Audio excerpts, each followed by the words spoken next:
Now I want to show you how to apply the same techniques for adding graphics and videos and things like that, but onto moving footage and tracking it into the scene so it appears it's, on a wall or something like that, or on a screen, or however you want to think about it.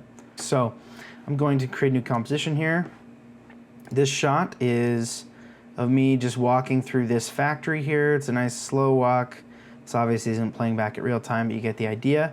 Just walking straight ahead, so it's a pretty basic shot as far as tracking goes. And let's go ahead and put something over here on this wall, on this planar surface, if you will. So if you can see right now, it's clearly not planar, it's warped because of the equirectangular format. So of course we want to convert this over to a cube map. Boom. So we're in our cube map mode and we're almost ready to go. But the first thing we want to check is whichever area we're tracking, we want to try to keep it all in one cube here. And to help visualize those cubes, I'll just draw some temporary markers so you can kind of get an idea, it's like right about there-ish, of how big these squares are. Okay, so we have this square here basically that we want to keep everything that we're tracking inside of, obviously, because if we go in Mocha and we try to track, something that's crossing over this line as it's moving, for instance, so let's say we want to track this wall, if we just let it go like that and try to track it, it's going to have a lot of warping and distortion, and it's not really going to track super well because it's not technically a planar surface once it hits this line. So we want to make sure to keep everything inside this square as best we can. So the way we do that, let's go ahead and remove our markers here, or our guides.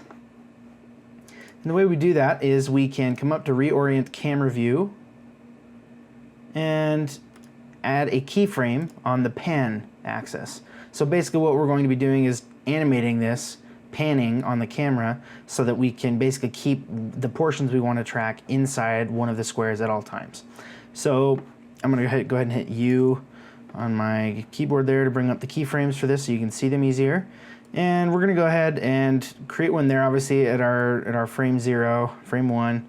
And I'm going to come to where it's pretty much all the way inside the shot here and create another keyframe. And that's kind of our point that we want to use there. I'm going to disable adaptive resolution so it's a little bit easier to see what's going on here. And I'm basically just going to slide that wall into the square here. And again, just for visualization's sake, before it was at 0 there, and we can see that it's pretty much cut in half. But let's say I just want to bring that over so that it's inside our space, just like so, and we're ready to go. So now if I were to go forward, you'll notice that as it animates, it keeps that wall inside that square at all times. And then once it's in our planar surface here, as long as it doesn't travel all the way back past this line, we don't need to do any further animation. So this is a really basic animation. We've got it all set up the way we want, and I think we're good to go. So I'm going to go ahead and get rid of our guide there and zoom back out. And we're all set. So our effect is added, and we're ready to move it over to Mocha. And obviously before we do that, like we've done in other projects, so we want to move all attributes into the new composition and pre-comp the layer here. So I'm just going to call this cube, and we'll click OK. So now we're all clean, no effects added to this, so it's ready for Mocha. Go ahead and drag it on and click the Mocha button. Mocha will of course open, and then we can go ahead and track our wall over here. So I'm just going to draw a big shape and track our whole wall like this.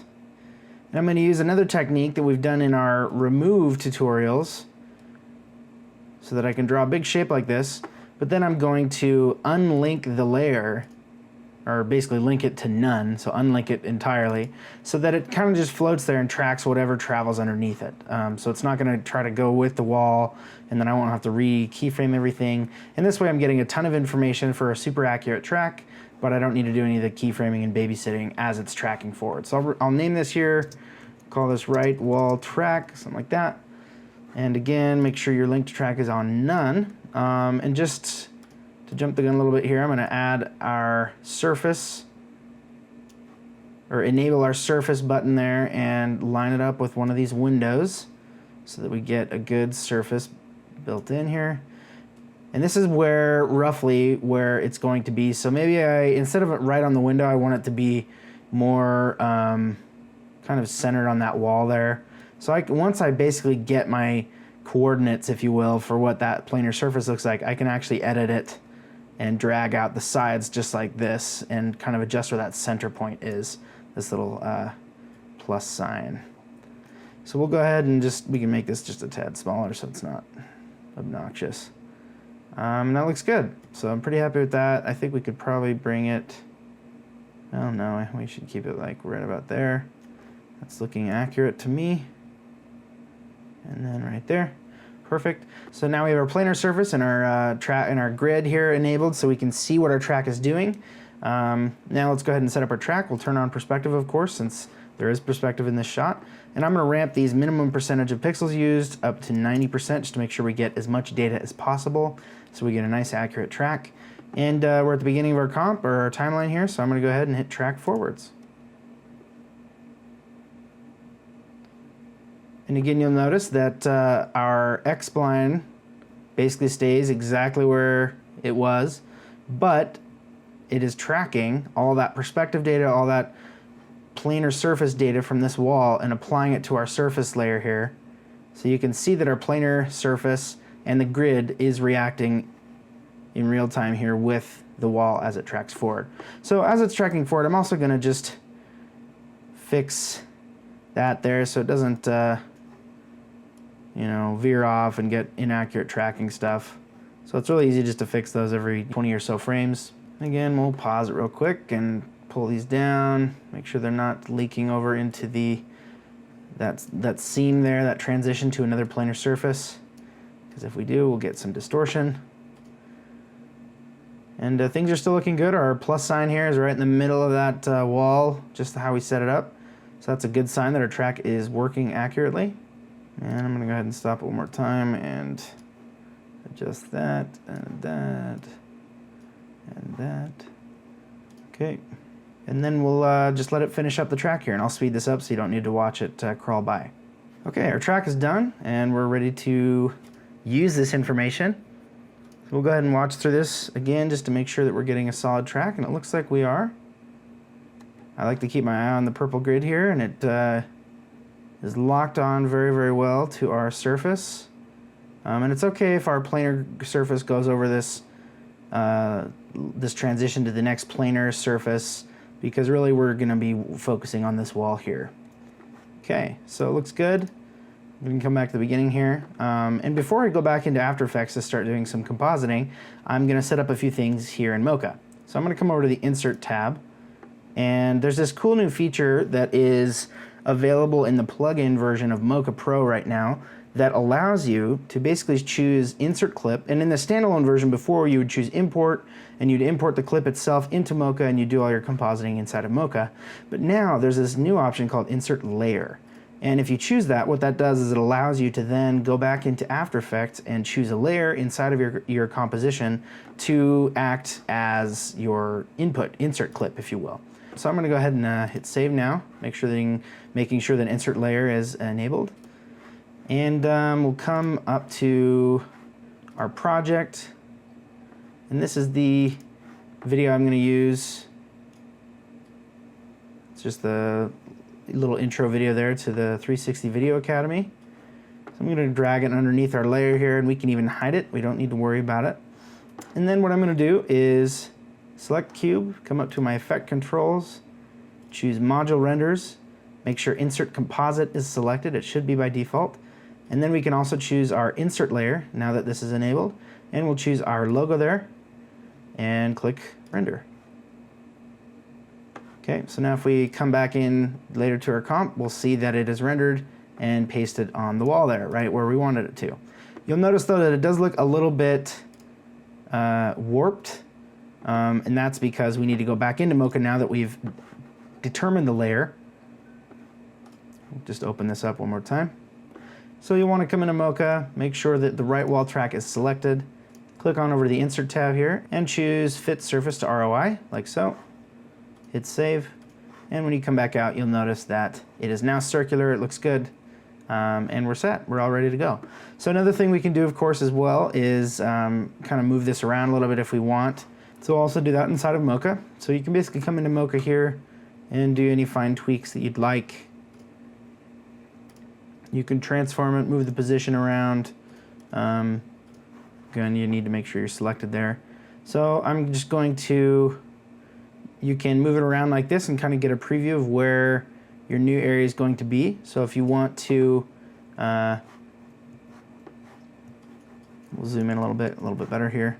If you want to move it over a little bit, something like that, maybe even move it up maybe, or down. Let's move it up on the wall a little ways, something like that. Go ahead and hit save, come back into After Effects. You'll notice that your shot gets updated for you. So now it's up there. And there's plenty of other options as far as, you know, feathering it, transforming. You can warp it. You can do a really interesting warp effect where we'll go ahead and reset these. You can show mesh here, and basically with the warping, you can kind of add depth to the look here. So I'm basically just going to pull this out like that, maybe just a little bit, just to kind of give you an idea. Hit save, close, and then you'll notice that the logo is now warped, just how I set it up there. So it's kind of hard to see there, but you get the idea. There's plenty of compositing options inside of Mocha. I highly recommend going in and kind of messing around with them and see what you can do, see what options you can get. Now that you have your product here all composited in and ready to go, you're almost there, you're almost to the finish line. The only thing we need to do now is basically get this back to an equirectangular format, and also basically get it without that panning involved, because there's still a pan going on. We want to be able to fix that. So I'm going to go ahead and pre-compose these, move all the attributes in a new comp. We'll call it composited or whatever you like, and we'll go ahead and throw on a Skybox Converter. All right, so it automatically detected that it was a cube map and put it in equirectangular for us, which is great. But you'll notice now that if we go back to the beginning, it's going to take a little while to render here since it's a lot of stuff going on. We're going to notice that little pan, and I won't go, you know, try to play through it, but you can kind of see now if I skip forward, you'll see that the video is panning over. So I go back there, it's slowly panning. We don't want that. We basically want to take the movement we did before and invert it, more or less.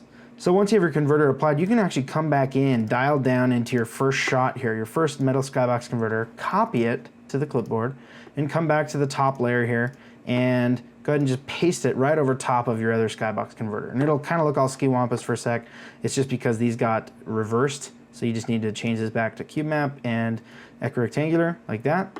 And then what it did is it copied exactly all your keyframes, your animation, and your reorienting of the camera view. All you really need to do is click this little invert rotation button, and it will invert exactly what you set up here, thus bringing your shot back to completely normal with no panning or anything like that. And now your shot is all composited and has your logo added in on the wall. So everything will be distorted properly. Everything will look correct in the equirectangular format, and it will look great in 360 view. So let's go ahead and do a RAM preview to see what we got.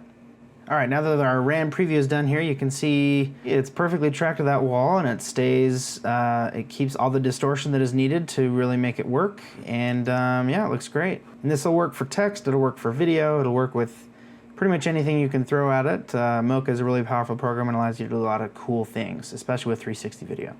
So now it's ready for exporting and viewing in whatever viewer you want.